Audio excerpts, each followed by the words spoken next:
Good evening and welcome back. I'm Coach Duke. He's Coach Simmons, and this is like the 24th or 25th episode of Process Preparation and Performance.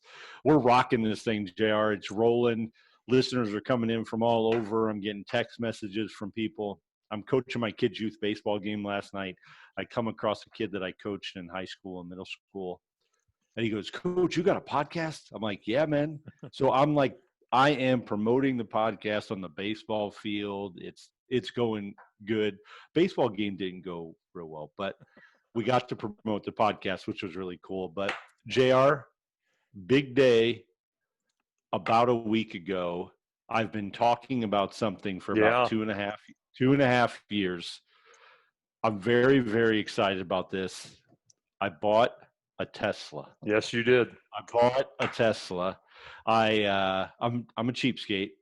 I opened up the checkbook and I bought this Tesla, and my wife was like, "Yeah, go for it." And I get in the Tesla, the day after I bring it home, and I'm playing, or actually the day of, and I'm playing around with the driver settings, right? So It has four modes of driving. You control everything. One is chill, just relax and have fun. Number 2 is sport mode. Yep. The third mode is called ludicrous because I bought the performance package. I was like, if I'm spending this much money, why not, right? But there's a fourth mode. The fourth one is ludicrous plus. So you put the car in this mode and a disclaimer and a warning box shows up. And it says, "Hey, listen, are you sure you want to do this?" And then there's a yes or a no. And the no says, "No, I want my mommy." Or the yes says, "Bring it on." So I got my 12-year-old shotgun, got my 15-year-old in back, and they're like, "Ludicrous plus, hit it." Dude, I took off like a flipping jet, and I was never so excited. I was ecstatic, and it kind of made me forget about a lot of the other stuff that's going on with COVID and all this craziness, because cases are spiking. Stuff is getting shut down. California just shut a bunch of stuff down. Michigan is asking them to reschedule football till the spring. Tennessee has said football and fall sports are not going to start on time. And I'm just looking for happiness anywhere I can get it. So 0 to 60 in 2.3 seconds. And I think it was more like 0 to 102 when I looked at the speedometer. So yeah, man, I felt bad when you brought it by because I don't know what I contracted. It was something where I've been down since Friday. So this ought to be interesting with me tonight because I'm all hopped up on probiotics and bananas right now. So this is going to be fantastic. But you brought it over and I said, I can't go for a ride. And you took it around the block and I said, "You're going to have to let me out. I'm going to throw up in the back of this thing." And that was in easy mode. So I got to hear all the fun stuff from my wife, who got to experience the rocket ship mode and everything. But I've got a funny story for you here before we get to our guest that I'm really excited about having. So during this COVID, I've decided I like British television documentaries for some reason, and you're going to get a kick out of this. And Coach DeLano, you're gonna probably get a kick out of this. So I don't know why. So I've been watching these things on British airports, all this type of stuff. And last night I'm like, okay, I'm gonna watch this. It's a documentary on the Bentley car company. And so I'm watching this, and they actually have a front door manager to their dealership. The world headquarters there. And I see the guy walk out the door, and I'm trying not to laugh because it's like midnight and Connie's sleeping and I'm up watching this stupid stuff. And he goes, "I have to come out every morning and I have to check the height of the bushes and I have to check the height of the trees." And I'm trying not to laugh at this. And I wake up this morning and I walk outside and I'm looking at the bushes. I'm like, "You got to be shitting me." So I go in, I get this tape measure, and I'm out there measuring the size of the bushes just to make sure that they're somewhat close. I'm like, this, and Connie's like, "What are you doing? We have an appraiser coming Monday because we're refinancing the house, which you would think the Queen of England is going to be the appraiser right now with the amount of crap I've done today, but it's okay. But yeah, I'm outside doing that. So you got a Tesla. Welcome to the electric car revolution. And I'm outside measuring the height of my bushes, for crying out loud. Oh my goodness. Oh my goodness. Good stuff. Well, to say JR is excited about this episode is an understatement, because when I emailed Coach DeLano and said, "Hey man, we got time. Can we get this done?" He emailed back with, "I'm super excited. Let's roll." And a little backstory: we actually reached out to him to talk some X's and O's, a month, 6 weeks or so ago, and just had a great time. I think we had to stop the conversation because I had to go to work or something. Otherwise, we could have kept talking all day. But JR, you're super pumped. Intro our speaker tonight. Give us a little background, and then let's just rapid fire these questions, man, and have a good time. I tell you, it's amazing the people we've met just along the way of this COVID kind of shutdown here. And we talked to Coach DeLano, and I think we talked to him about option was the initial conversation. We got off into talking about Jersey and play Gloria for the Blues and all this type of stuff. And I remember telling you, hey, we have got to get this guy on the podcast because we would have an absolute blast talking to him. And so we're super excited. I'm super excited because I know this is going to be a really fun conversation. And Coach has been at Haddonfield High School in New Jersey. This is going to be year number, I believe, 19 as the head coach. He's been the head coach for 18 years. Been there 23 years, which I just can't even fathom being in one place for 23 years, much less, being the head coach for now 19. The bio that he sent us, it's unbelievable. It's just unbelievable accomplishments in New Jersey. And Coach, we're excited to have you. Welcome to the podcast. I'm fired up. This is anytime we get a chance to talk ball, talk about the St. Louis Blues. You were wearing the shirt, so we had to bring it up, right? So you're welcome for the cup. A little Philly flavor. So all good. This is great. I'm really excited and talk about how the beauty of our game, right? The beauty of our game. All of a sudden, you send a text, an email about let's talk some option, and we're kind of behind. We're not really much option. It's all power read type things, and I'm sure we'll talk some X and O's, but now all of a sudden a friendship boils out of it. That's what the beautiful thing about, I think, our game, and people will say it's just a game. They don't get it. They don't understand it. But thanks for having me. I am fired up about this too. And I don't know if you got enough tape and how long your Zoom meeting is. But we can talk. We'll talk all night. And yes, you're right. You had to do something. It was a Saturday morning. And you're like, we got to go. But all good. Thanks for having me. I really, really appreciate it. Absolutely. Absolutely. It was such a fun conversation. And I did some research here because I sent a couple questions that you got kind of excited about. And Bill goes, I don't even know what one of these things is you just asked. Oh, my goodness. Here it comes. I love it. And so I'm going to start off right off the bat because I've heard that there's a cult following of this place. They sell T-shirts. What in the heck is Wawa? Wawa. All right. See, it's mind-blowing. It's kind of like if I said to you right now, like, what are the mummers? You would also say, what the heck is a mummer? Yeah. Right. And everyone, right. Back to when the Eagles won the Super Bowl and Jason Kelsey, right. Remember that speech that he made on the Art Museum steps? You're probably like, no, I don't care. I don't like the Eagles, which that's fine. I'm a Chiefs fan. I was a big fan of Coach Reid this year, but right. It's just like the mummers, but it's funny how things are just, geographical.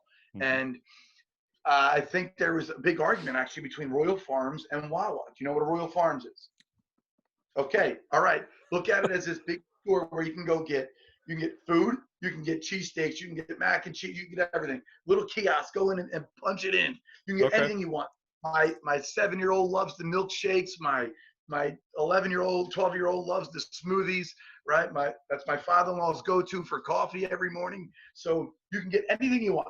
Anything you want there from a food standpoint, snack, stuffed cheddar pretzels to you name it, to meatball sandwiches. You can also get your gas there. it's so they're like these big giant convenience stores. I think going west a little bit. There was these quick checks. I think there were some things like that. I saw that in certain places and I've been traveling a little bit, but that's really what it is. It's like a glorified convenience store that sells hoagies, subs, sandwiches. For lack of better terms, it's a convenience store on steroids, right? And you can go get gas, go fill up, and have yourself a pretty good smoothie, milkshake, and I truly think it means Canadian geese, if I'm not mistaken. That's why there's a bird that's their emblem on the Wawa. I believe you can look me up on that later. But and then go back quickly. Mummers are those costumes, and these people do it on New Year's Day down Broad Street. They march, and there's a mummer strut. It's situational. New Year's Day bucket list. Then you miss too much football. So I get it. Man, right? That was. we got it. We had a guy from Canada on the podcast. Guy from Canada. We had a guy from Canada on the podcast, so I'm going to reach out to him as soon as this is over and ask him about Wawa and mummers and flying geese and. Oh, I'm sending you pictures when this thing's over of mummers. I'm sending you mummers struts. I'll even probably send you guys something from Wawa, whatever we can get out there. I'll get you a shirt. That's awesome. But there was a fight. But to my understanding, like, there was this gentleman's agreement. Like Wawa wasn't going south of, say, Maryland, and Royal Farms wasn't coming up. Royal Farms says like they're the home of the best fried chicken, best, and it's pretty good. Well, Wawa started going down south. Well, Royal Farms is like, it's on. So now there's like Wawas and Royal Farms all over the place here. And there's a big convenience store on steroids fight in our area now. It's crazy. This is fantastic. There's going to be some people on here going, where do you guys come up with this crap? Yeah. It's awesome. It's even true. How about that? It's 100% true. I could just tell by the conviction in your voice and watching you speak that it's 100% true. And I'm just imagining, my imagination is going crazy about what they're doing to sabotage each other and what's happening. Oh, this has got to be great. Wawa doesn't have the true fried chicken like Royal Farms does. Okay. They don't. Oh no, yeah. But regardless, if you get breakfast, lunch, dinner, Wawa never closes. So, hey, 3 o'clock in the morning, you got that midnight craving? Hey, go have at it. Go have at it. The next talk, when you're going to bring me back, we're going to talk about cheesesteaks in Philly, too. There you go. We could do that. What kind of cheese do you like? Do you like American cheese whiz with onions, without it? Or we could do that taste test, too. JR, right now, all I see is a worker from Royal Farms, walking through Wawa, eating his own fried chicken and being like, hey, look what we got. Just to rub it in a little bit. I could stay on this topic all night, which is going to drive everybody crazy. But to me, how is this different than Walmart? Well, all right. You can't get all your clothes there. Okay. You can get clothes. Okay. Well, yeah, no. It's not. Yeah, Walmart is clothes. Walmart is cologne. Whatever it is, like health and beauty section. You name it, right? I could go get my hair gel there. No, I'm just kidding. But at Walmart, you can't get that at Wawa. Wawa's strictly food, right? And if you're in a jam, you need a gift card. You forgot something for your wife or whatever. There's plenty of gift cards there. You're in good shape. So again, it's your get out of jail free card too a lot. Teacher gifts. Christmas time. Oh, I got to get a Wawa t-shirt. We're going to Wawa. We got to go to Wawa. We do this tour of podcast guests, and we go see our address and your size when we get off, and it's coming. All right, we're gonna do it. Okay, I'm gonna redirect to try and get back to some football, JR. Although I'm not really sure I want to. We'll come back to it. I am fascinated by something. 4 years as an assistant, 18 years as the head coach. The Haddonfield Bulldogs. You have been wildly successful. It's crazy. You must be doing something right because you're at the same school 23 years. JR doesn't like going anywhere for about 8 minutes. He can't. After 8 minutes, he's like, I don't want to be around you guys anymore. So, but I found you looking on a national clinic kind of registry of guys who are going to speak places. So you're at the Manning Passing Academy, you're speaking nationally. Coach, that is amazing, right? That is crazy awesome stuff. You've done all these things. What does it mean to you to be able to give back like that, to go and coach, and even to answer some crazy dude's email from Missouri to talk about option football and give away a Saturday? It's totally awesome. Tell me a little bit about what that means to you to be able to go and do all this stuff. First of all, it's humbling, and it means you had a lot of great people around you, first and foremost. When you talk about the clinic circuit, and this is where I kind of struggle, because when you start talking about individual success, it's a direct connection and correlation to the mass, to the we, to not to the I. It's to the people around you. And one of you said it on one of your other podcasts. And yes, I'm one of the 2,000 people that have listened to you, and it's one of those things where one of you two said it. I'm not exactly sure which one, but you coach to be significant, right? Not to be successful, right? Yeah.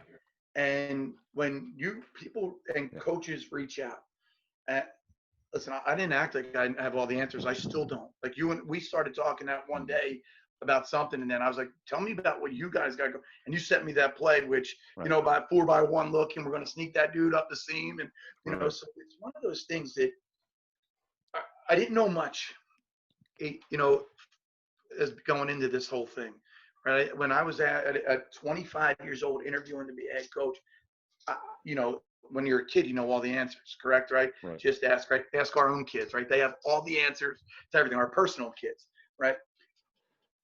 To me, there's one thing I did know, that you had to lose the I. It was we. And that kind of drives me a little bit insane when I hear people with my team, my linebacker, no, it's ours. And and I think it's probably going to be something that we'll kind of dive into a little bit later when we start talking about what is culture, right? And what is that, and kind of developing that culture. And I'll circle back to that when we kind of get to that point. But it is, I never, ever thought I'd be asked as a high school coach to now speak in, 20 some different cities across the country, to have the opportunity to have friends like you now in Missouri, to have another coach we talked about when we got on that meeting that one time. I was like, yo, how's my man, from Latrobe, Coach Holt. And you guys were like, oh, I know Coach Holt, and things like, and to a guy like Coach Matheson out in Seattle, all these great people that you're blessed enough to have an opportunity to talk with. And for me, it's about relationships. Everything is about relationships in our game, with our kids, with our coaches, with our community, you name it. It's about building relationships. And that's where I think years ago, guys, and if I'm rambling, just stop me, say, Coach, stop. But years ago, when I had that opportunity to go to my first coach's clinic, it was at the BWI Airport in Baltimore, and I was so fired up. I was excited. I'm like, oh my gosh, our head coach, like, Frank, we're gonna go down to this clinic. I had no idea what a clinic was. I was like, yeah, we're going to a clinic, right? No idea what I was doing. Had to look up, what is this that I'm going to, right? But all I knew was I was going to hear the Washington Redskins defensive back coach speak. And I looked and I said, I was fired up. I was that guy, first row, had my notebook out and sitting down. Talked about on his whiteboard, kind of circled his video. He goes, hey, we lock up Darryl on the backside here and play 14 different types of coverages, the 3x1 to the 3-man side of this. Well, you guys are starting to chuckle already. Darryl Green's busy on a Friday night. He's busy, right? So he can't come to Haddonfield High School. So I always said to myself, if we were fortunate, and if I was ever in those shoes, God, I was going to hope that one person got something. And it's not going to be that clinic jargon. And it's going to be real. It's going to be authentic. It's going to be, guys, hey, we're learning. This is what we do. This isn't ideal. And it had to be real, and we were making connections. And I think you asked this at such an appropriate time where there's a coach, Coach Iazanetti, if he's listening, gosh, I hope so, sent me one of the greatest emails ever 2 weeks ago about kind of a life change that he had after sitting in his session. And it was one of those, hey, he had this one career going and realized he had to redirect it. And my gosh, I hope he made a good choice. Gosh, I do. I'm like, no, I was waiting for, I'm broke, I don't like you, and I'm going to find your house in Jersey. No, but it was just, honestly, it's about those relationships, and it's about connections. And when you ask, what does it mean to me to be able to get that honor to speak at those places and to be able to go to the Manning camp, and then, gosh, it just, you seem blessed, and it's about relationships within this game. And this game, it's a tremendous game that we all love, and we spend a lot of time dedicating to it, and it's something we don't take for granted. When you brought up the working at the Manning passing camp when we were off air just before we went on here, I said this is going to be something we definitely want to talk about, because nobody that we have had on here has even referenced being at it, seen it, whatever, and you've actually coached at it. Before we get to that though, so I looked up as well, all these famous people from New Jersey. I mean, you got Joe Pesci, you've got Frankie Valli, you got Frank Sinatra, you have the captain, Derek Jeter, you got Jack Nicholson. I'm like, okay, Jersey, that's a place. That's where you want to be. But then I didn't realize there's some sort of distinction here between if you're from North Jersey or you're from South Jersey. So from somebody out here in the Midwest in the middle of BFE, we got the Capitol building, but, that's about all we got around here. We get a nice river. Yeah. What is the difference between North Jersey and South Jersey? What's the rivalry going on here? No doubt about it. It is Rutgers and above and Rutgers and below. And it's just the way it's kind of been, right? Rutgers is Central Jersey, right in the middle of it.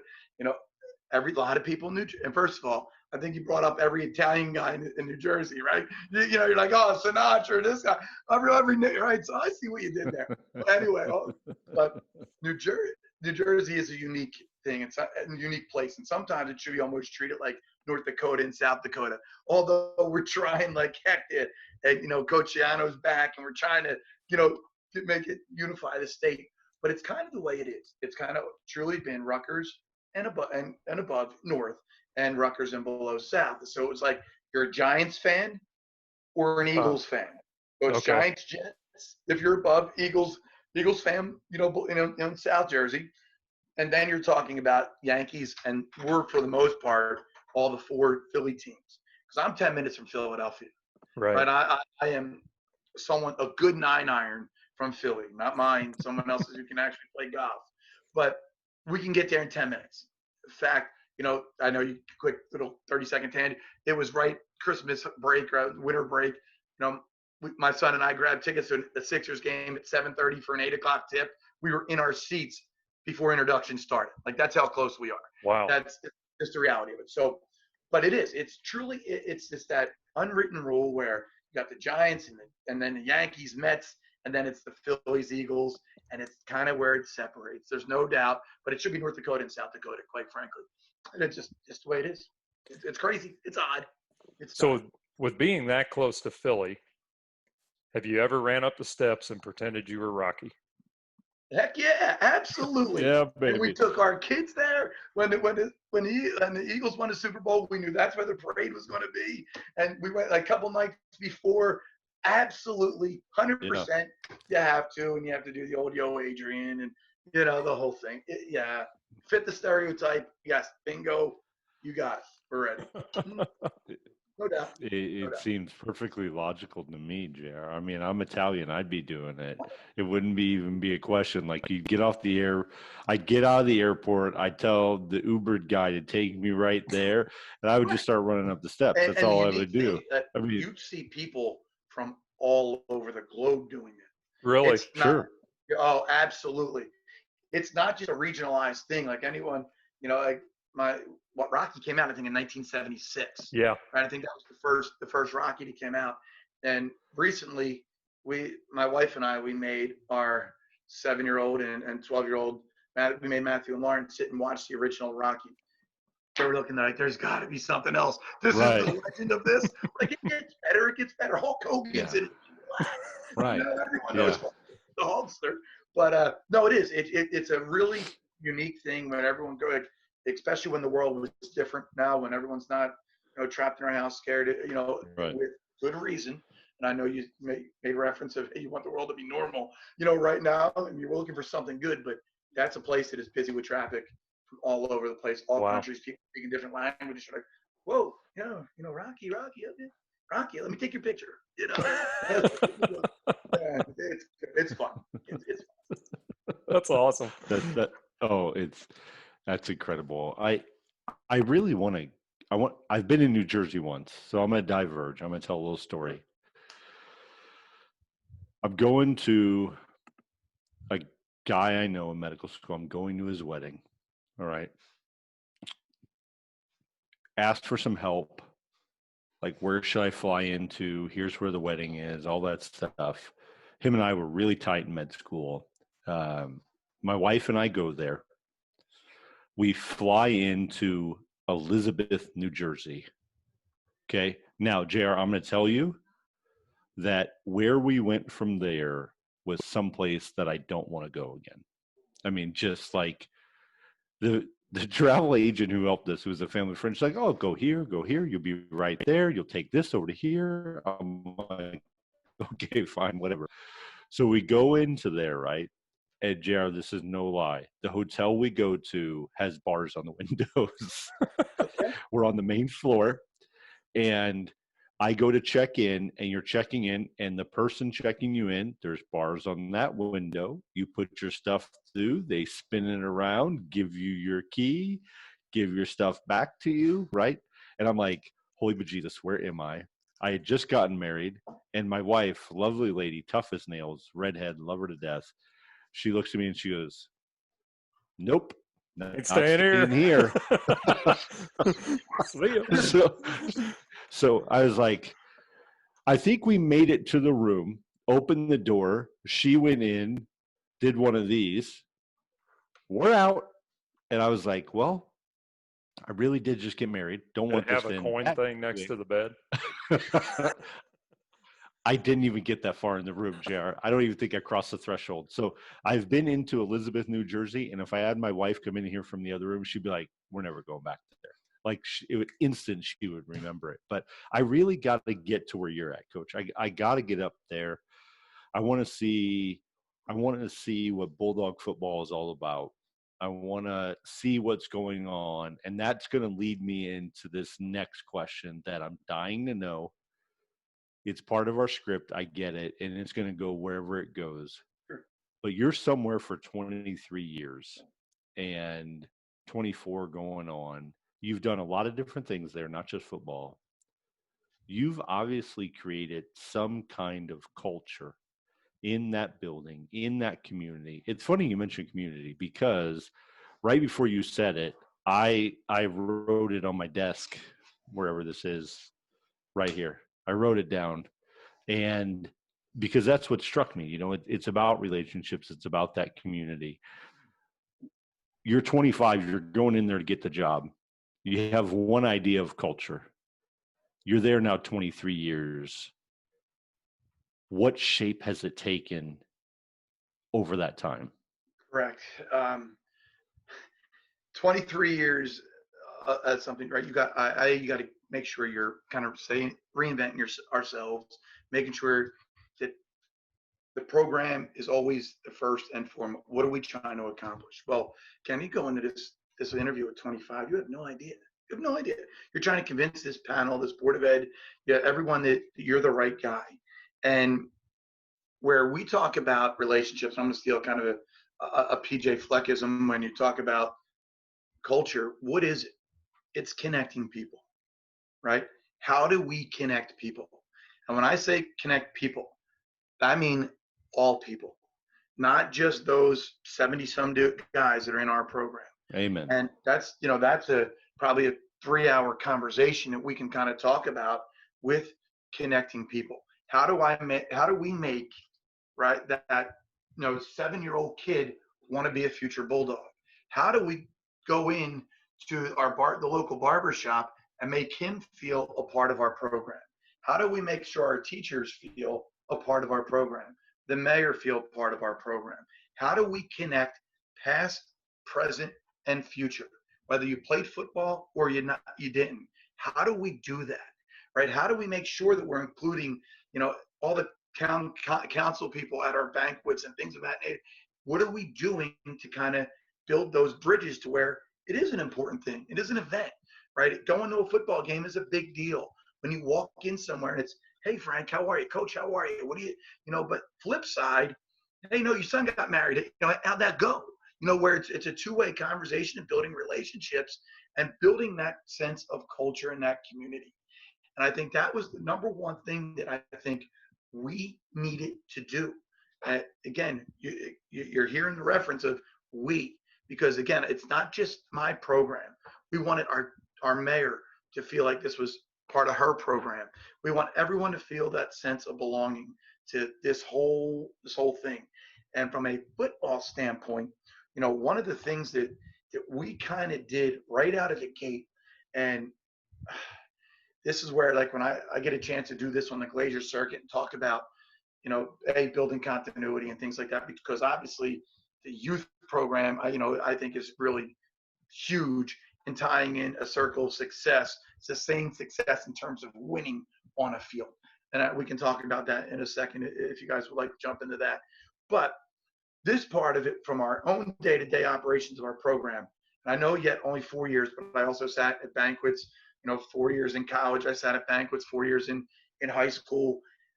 And you got the banquets and you heard about, what, 5 guys?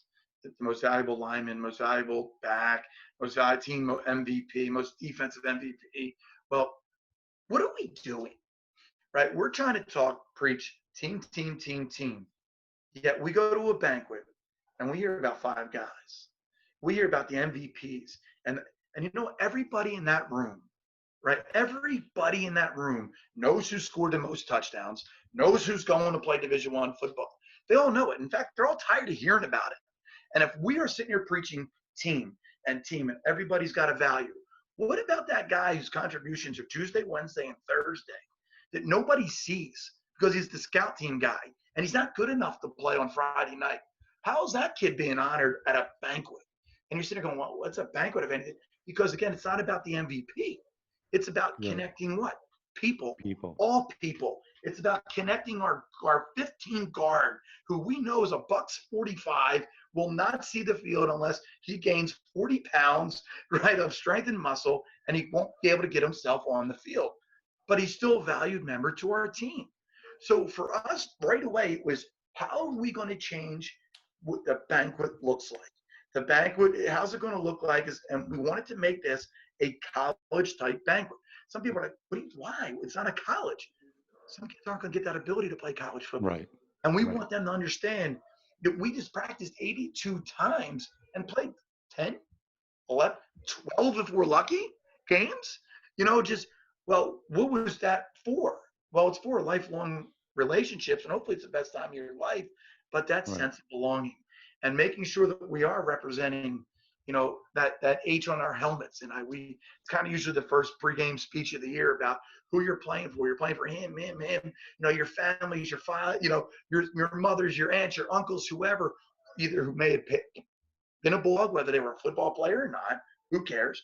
Or you could be possibly starting your own tradition and legacy. So you're connecting people maybe from 25 years from now or 20 years from now when they get married and start having kids.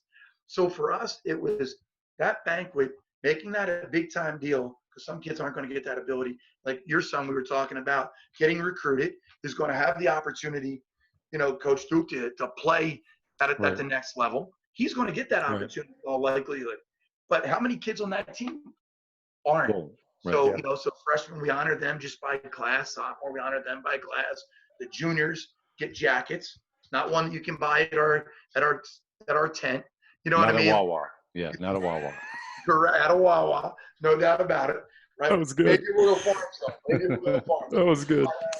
And then our seniors get their jerseys framed, and they get action shots and things like that. And it's a big deal for them. Cool. So again, for us, it just, to me, It's how do we connect people and yet sustain the program by kind of building up our youth program. Your school, I looked at some pictures of it. To me, that place is beautiful. It's just got that feel of what you would imagine of a school out east that's got tradition, that's got history, and everything I look at from terms of athletics there, every event is just packed.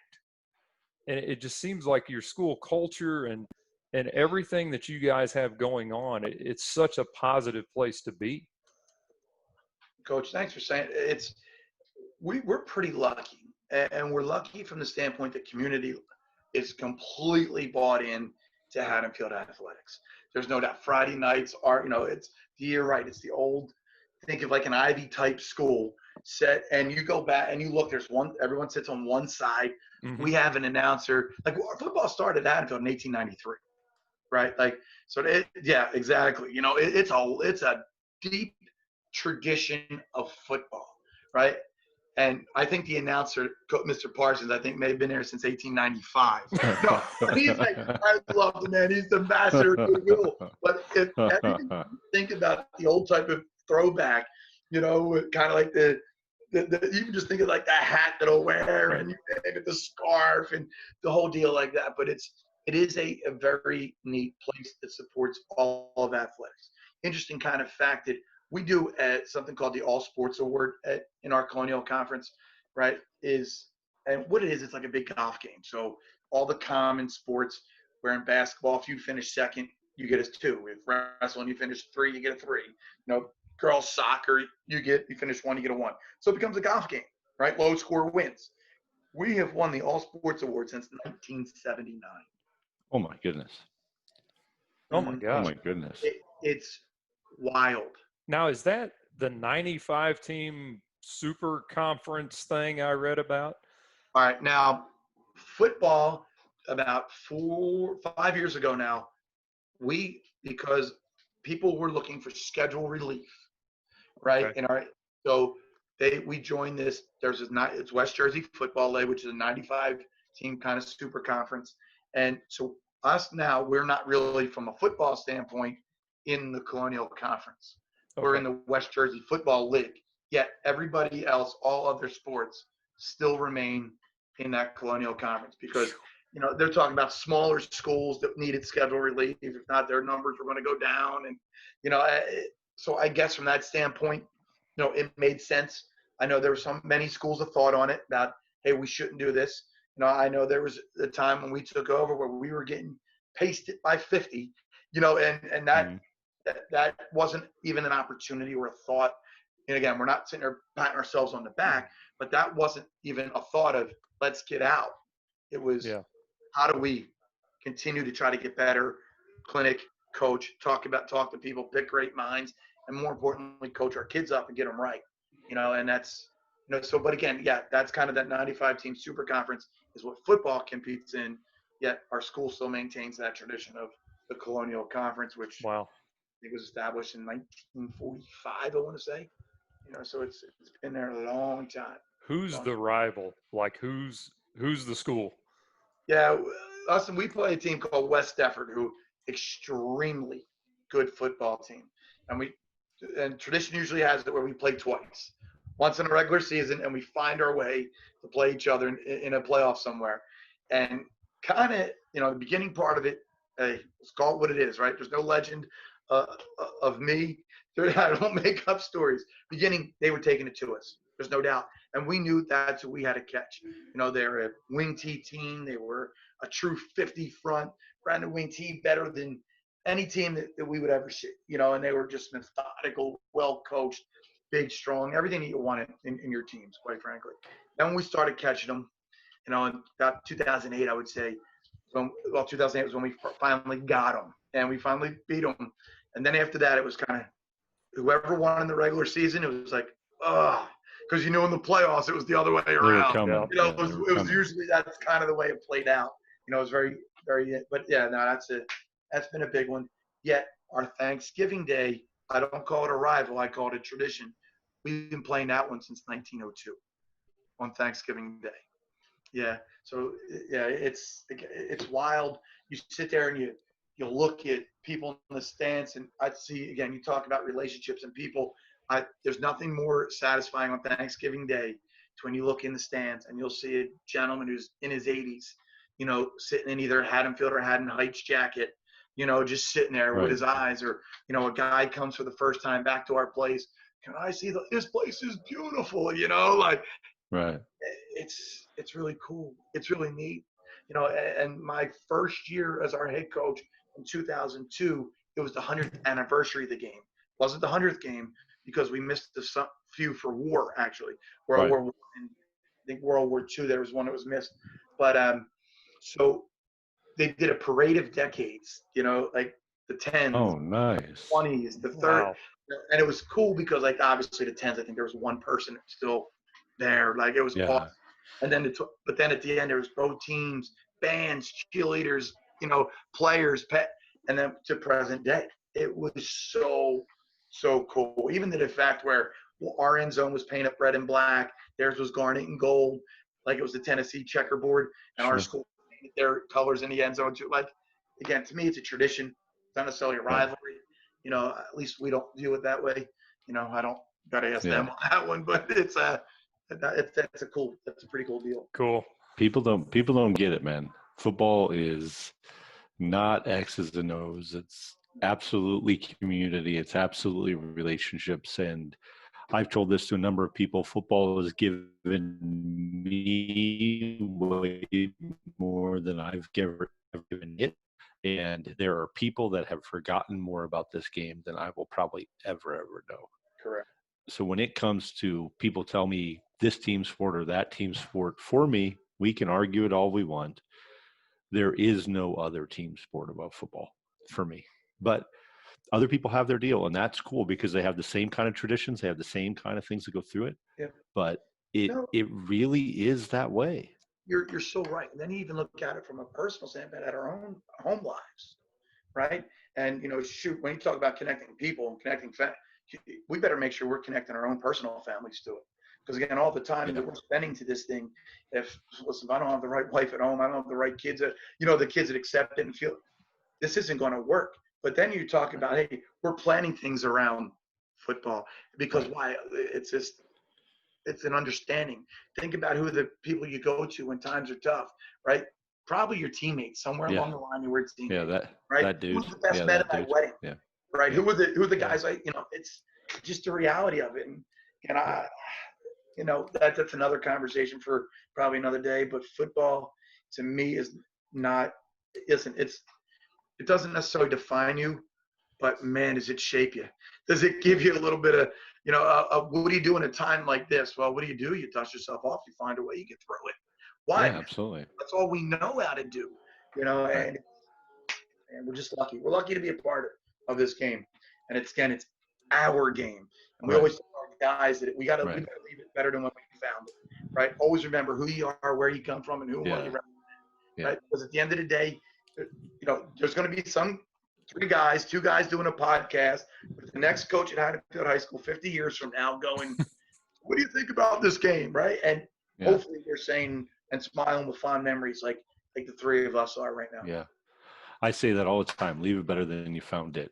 And we talk about all this, all the relationships and all things have done for us, but yet the numbers of people playing football in this country seem to be on the downward trend.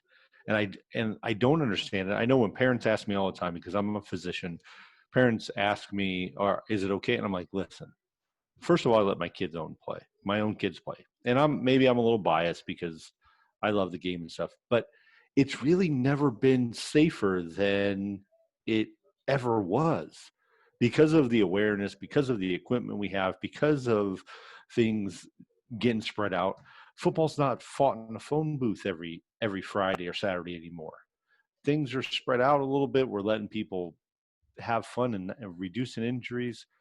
So why are those numbers going down, Coach? And are you seeing that in Jersey? In some schools.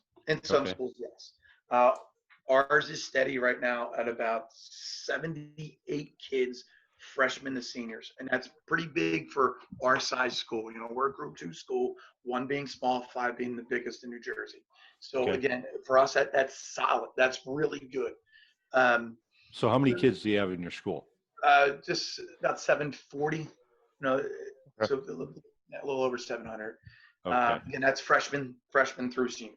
Okay. And so so to answer your why do I just think there's a lot of, unfortunately, negative stuff that people are reading, you know, and they're, you know, then all of a sudden the movie came out about, what was it, the concussion movie, and oh my gosh, kids will never play. Well, you got to think about the times, how different they are. When the three of us played, it's nowhere near the same return to play protocol. The safety equipment, the helmets. Remember the helmets? Oh my gosh, those rubber rings that were in our helmets. If you had those, you know, the air helmets with the rings, are like, you know, and how many times did we get our bell rung, you know, and really we had no idea what was happening, you know. So the return to play protocols and everything's different. So I think it's our job to educate and to really talk to our parents about what we're doing to protect their kid. How are we doing it? You know, the impact testing that we, thank God for our trainer, you know, Rachel, years ago, she's like, you know, Frank, I think we got to get ahead of this. I think it's going to start happening. So we've been impact testing probably, but this will be my 19th year as our head coach, probably for 15 seasons. Wow. We've been impact testing. We've been doing it a long time because great job. She was ahead of the curve. And so we're talking about this. We wear the Guardian caps in practice, you know, and that reduces impact by 33%. You know, again, if Clemson's doing it, Alabama's doing it, Florida State's doing it, and we put everybody in them, freshmen through seniors, right? It was an investment that our booster club made. You know, it was something I was like, hey, listen, we got to continue to protect. Because we said it, well, we have 80-some practices, whether we're tackling guys to the ground or not, which we don't. We have that Dartmouth mentality, right? About like, we don't ever tackle anybody to the ground. But you can't help a lineman. Occasionally, their heads are going to collide. A back, even if they're just fitting something, he's getting not tackled. It's going to happen. So, and then the conversation we had in the beginning of that was, well, just put them on the lineman. Well, now how do you say to a family member that we value linemen and we value backs, right? So it was all or nothing, and kind of negotiated. I guess I shouldn't say this, but with Guardian, I was like, listen, you got 100 being sold if we can get to this number. If we can't get to this number, sorry, you don't have any, because we can't sit there and pick and choose. So again, what are we doing for our kids to kind of promote it? And that's why I think it's our job to make sure we're promoting it. And one of the nights, even at our youth camp that we run, right, we'll take the parents that are there and kind of talk to them about the safety of the youth program and what are we doing with our youth coaches and how are we teaching them? What are we providing them in terms of drills and skills and technique? Because let's be honest, some of them, we love them and we're grateful for them volunteering. But if they're not really truly coaches, they're just dedicated fathers, right? We can't hold them responsible if they don't know how to teach someone how to trap, right? Or more importantly, how to take on a trap. Well, how are we helping, again, build that, connect people, connect that father who is, you know, sitting in an office who doesn't really I don't have time to plan or practice, but how are we helping them? And then in turn, how are we teaching them and helping them? Are we going to youth practices? Are we trying to show, hey, you know, going down, you know, the 7-year-old team, hey, make sure your head's here, make sure your head's here. And then all of a sudden people see that, you know, some of it's just, a lot of it is, you know, sometimes perception is reality, right? Sometimes it really is. You know, they see that, they see an investment in it. Well, that's why maybe our numbers aren't hurting, but again, it's cyclical. But I just think people are reading too much and reading sometimes the wrong stuff. You know, again, you're a physician, and you're saying it's bigger, faster, stronger, but it's also as safe as it's ever been. But they're reading too much about concussions and, oh my gosh, this one died of post concussion, post traumatic concussion syndrome and all that stuff. So they're connecting that, but not saying, well, we're not telling people that you got your bell rung and go back in. And I truly think that, I commend one of our players. We're in a championship game, 2011. Shoot. And it's a shared responsibility between coaches and players to kind of take care of each other. I don't know what's going on in a game. I'm not being a hammerhead coach to just making our running back stay in the game. I have no idea. One of our players, early in the first quarter comes and is like, man, so-and-so is not right. Yeah. What do you mean he's not right? He's asking us really, he was concussed. We had no idea when it happened, didn't see it, went back. So he kind of sat out starting tailback and corner, playing basically in the finals, and it didn't work out for us, but hey, that kid's okay. He ended up at University of Chicago, played, and is doing really well right now. And again, at the end, it wasn't about, again, this, what do we go back to, right? Was it significant or success, right? Right. That day, that kid was very significant, in that kid's life. Yep. You hit on a very good point here that I totally agree with talking about youth program and youth coaches, because I ran the feeder program for our high school baseball team here. And you have to coach the coaches, because if you don't, it is your fault that they don't know what they're doing, especially if ultimately the prize is, and the investment in the future is, you want those kids to enjoy the sport, have a positive experience. So then when they get to you in high school, you can just keep the machine rolling. And you have to invest time in your coaches, especially at that youth level.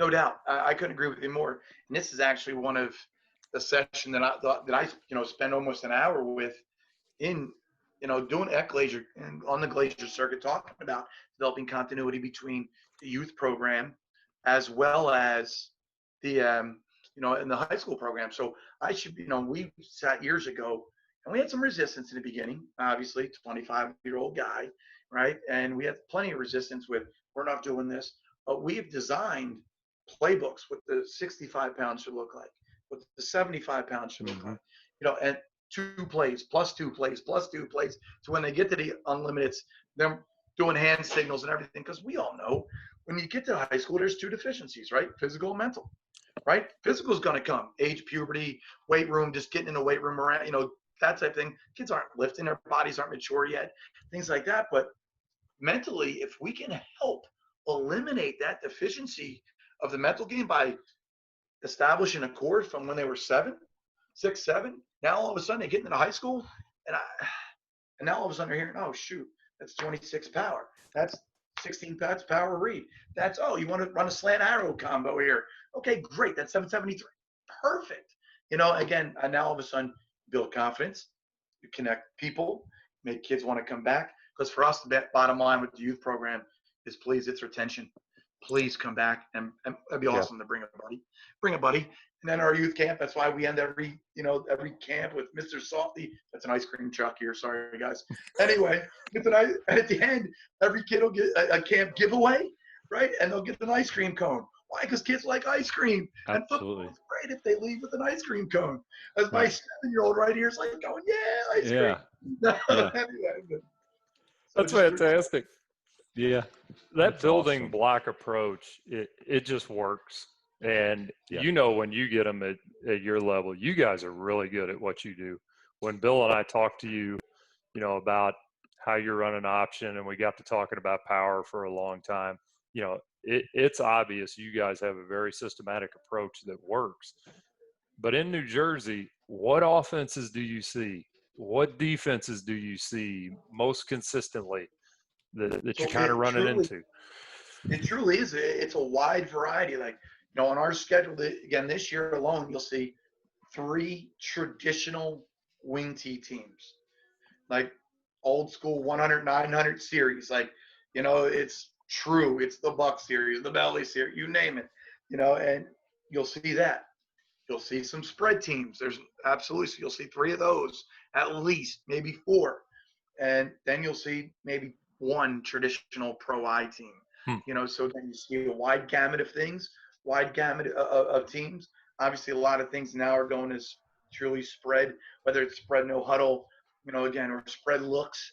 You're seeing a lot of that from an offensive standpoint. So we see a mixed variety. Then from the other side of it, from a defensive standpoint, we now pretty much see all even fronts. There was a time where we would see only 1 even front, a year. And that was kind of Thanksgiving, when one coach was there for 9 years and he ran a 4-3-D. But for the most part, we're all evens now, and on our 9-game schedule this year, I think we're seeing 7 evens and 1 3-3 and 1 variation of We're not allowed to say 50 front anymore, are we? It's a 3-4. 50s aren't sexy, right? Because the Pittsburgh Steelers call it a 3-4. So, the world, I'm just kidding. But, yeah, so we'll see true old school kind of 50. So most time now it's an even front. Wow.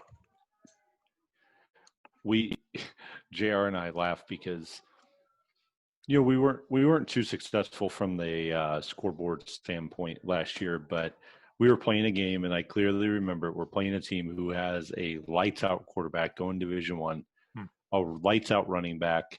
We're on the other side of the field, as far as offense and defense, and those dudes can play. And when we're calling O, they come out in their first series and they are in a totally different defensive set to stop our run game. And I remember on the headset very clearly, guys, I don't know if you see this, but that right there is a compliment to what we've been doing. And our win and loss record is not that good, but they've obviously looked at something and said, hey, we might have some problems if these guys decide to start running the football all night. And I was like, you know what? Hey, thank you very much. And, we're going to find a way to run it against your 6-1. I don't care. It's an ultimate compliment. There's no doubt. But as a coach, you're looking at your guys going, oh my gosh, we didn't prep you for this. Right. And that's just, that's one of our things in like, shoot, holy cow. Like that's my biggest fear in life, right? It's a disappointment. Yeah. It disappoints as a father, as a husband, you name it, as a coach, to look at our guys and go, oh my God. But they tip your hat. That team came out with a different scheme. Give you a second. Hey, beautiful thing about huddle instant, huddle replay or whatever. Yeah. If you have that, you're like, oh, what is Sky this? Coach. I I hate huddle sideline. Sky Coach. Yes, that's right. That's a curse. That's a curse in these parts. Yeah, I kind of agree. I wanted to throw it. Oh my gosh, over our rallying multiple times. There went our huddle sponsorship, but it's cool. We got Wawa, Mr. Salty, some farm play. We're good to go. Correct. Good. Well, there goes that. I was gonna tag a huddle person for you, but they're good. They're good people. We've used them for a long time. I want to know, are you back yet? Are you guys working out? Are you on the field? Are you in the weight room? Are you doing anything? And the follow-up to that is, will there be football this fall in New Jersey? Man, that's $1 million question. When the three of us talked the last time, you were like, Missouri's not doing anything, like it was, but our return to play is scheduled for phase 1, July 13th. And Phase 1. Again, you also have to remember from our standpoint, we were the second highest place in the country in terms of cases. Yeah. It was New York and then us, and we got crushed. And it was more so in the north part of the state, but again, it was still New Jersey itself. So, and at that point, it's up to the individual school district's discretion if you're allowed. And when I say phase 1, like it's basically no football. If it's a football, like you have to, that's yours for the whole practice. Yeah, right. Like we can't hand it off. We can't throw it. It's regardless. Yeah. So why bother? It's a conditioning phase. Everything's got to be outside. Groups of 10. If I can't really rotate groups, if I'm the temperature taker that day, I really can't coach either. It's one of those things. So thank God I am blessed, guys. We've talked for about, I don't know, 50 minutes or so, and I am blessed with an outstanding coaching staff. And without them, we're not having this conversation because, I'm not lucky enough to go speak at the circuit, do a Manning Passing Academy, I am fortunate to have these guys. I have guys that are coaching for nothing, for minimal, volunteers that are it's a 12-man operation to get this thing done correctly on the 13th. But again, there's some districts in Jersey that aren't doing the phase 1. They're like, we can't do this. We can't get everyone back safely. Just can't do it. And which you have to respect that. And now that more cases are spiking and things are going up all over the place, and now you're talking about Ivy's possibly flipping to the spring. That's documented, or Ivy's aren't going to do it, or talking to college. Well, it doesn't look great. How are you going to bring people back in the stands? So, guys, I will say I think Scott Van Pelt said it someone on, or maybe it was Chris Fowler who was doing something with Scott Van Pelt. It's like bruised confidence. And I think that's kind of like a really kind of fair statement because you don't know. You don't know. And then phase 2 now is going to would take us probably to August 10th. And then phase 3 would take us to August 24th. Our camp is supposed to start August 10th. So where does that push the season? It's probably already going to get pushed. We were supposed to actually open up this year in Florida and play a game at Universal Studios against Cambridge Christian in Tampa. Talking about energizing the program. Yeah, Again, we're not trying to talk about being a national team.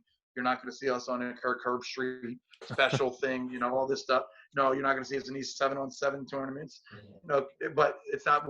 But that was the goal. But we were going to open up there August 28th, and we canceled that kind of immediately after the whole pandemic started, just because we couldn't fundraise it. You can't ask people to, who are losing jobs potentially to still fund a trip, and that wasn't fair. So we're opening technically now September 4th, but guys, I don't know. Monday night we have another state coaches meeting, and we're kind of talking about our ideas of how we're opening up, and I'm going to be showing our plan to the State Coaches Association to see if it makes sense, where maybe someone can steal something from it, but I don't know. Again, I can't say I'm real optimistic because, again, how are schools going to get back in? And they're not. They're going to get back in somewhat, right? Mm-hmm. Somewhat, in some kind of rotating cycle, A day, B day, whatever. Then how do you bring in full teams? I don't know. I don't know either. How about you guys? What do you think? Well, I don't mean to flip the script. No, you're good. We are back, and the state got fully opened. There are things that they ask us not to do, like we can't put kids on a bus and go to a team camp or something like that, right? We're definitely throwing a ball. We're definitely handing a ball off. We're definitely doing drills. On Monday, we start full-on practice. We just got back into the locker room. They just allowed locker room usage. But to be honest with you, I have no idea. And I've said this to JR. If one food service, one custodial worker, one teacher, one kid, one bus driver, you name it, gets this and gets sick, it's game over. It is shut it down. We'll think about it some other time. And I don't know of another way. And I hate to be that way. I mean, it's my kid's senior year, and I have a sophomore and all that stuff. But I'm telling you, I'm at youth baseball tournaments, and those people don't care. They don't care. We're close to having to wear a mask. It's not being required everywhere. But a town about 30 minutes north of us has just said if kids go back to school, they have to wear a mask.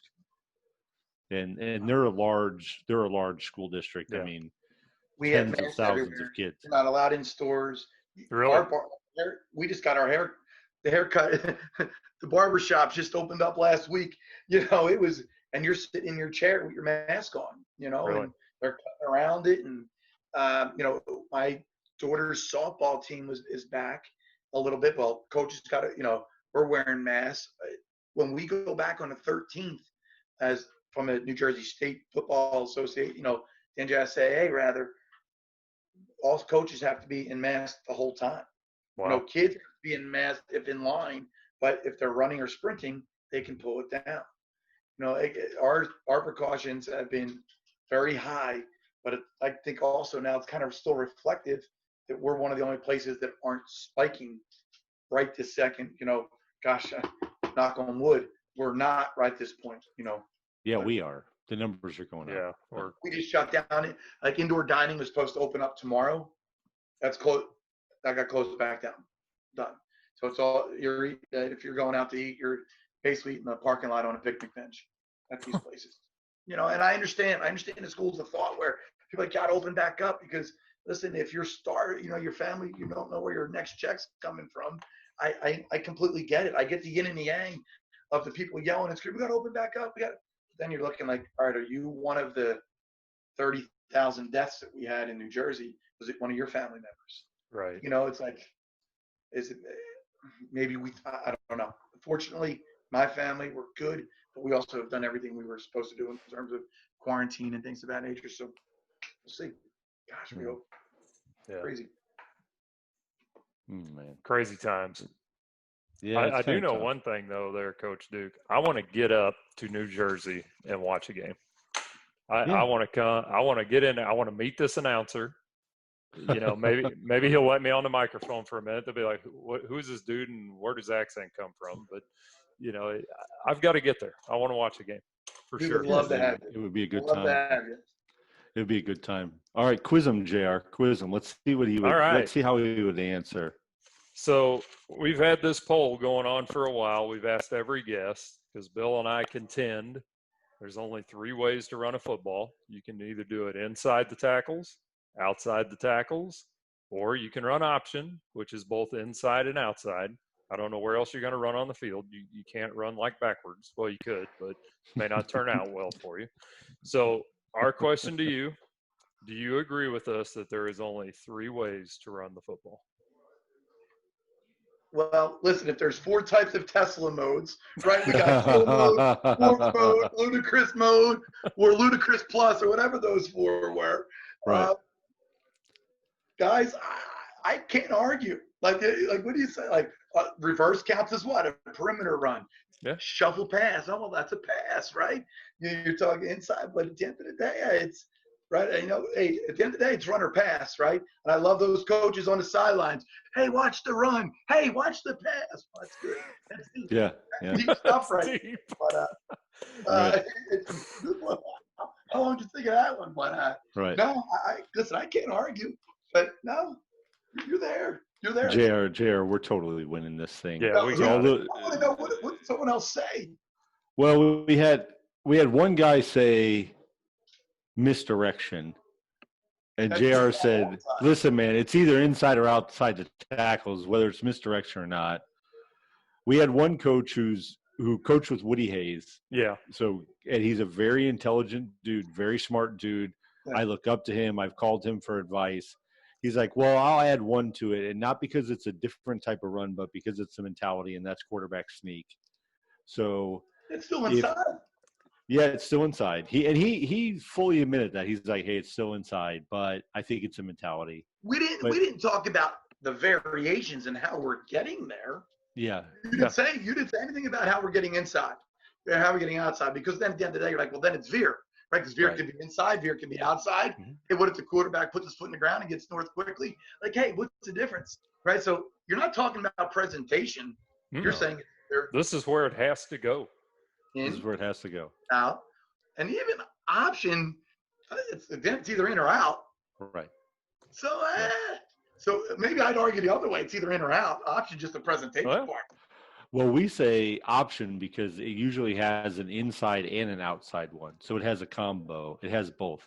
So that's why we say option. And the reason we did it is because when JR and I were on the defensive side of the ball, and listen, you're no stranger. In 2018, I think your team gave up 7.9 points per game.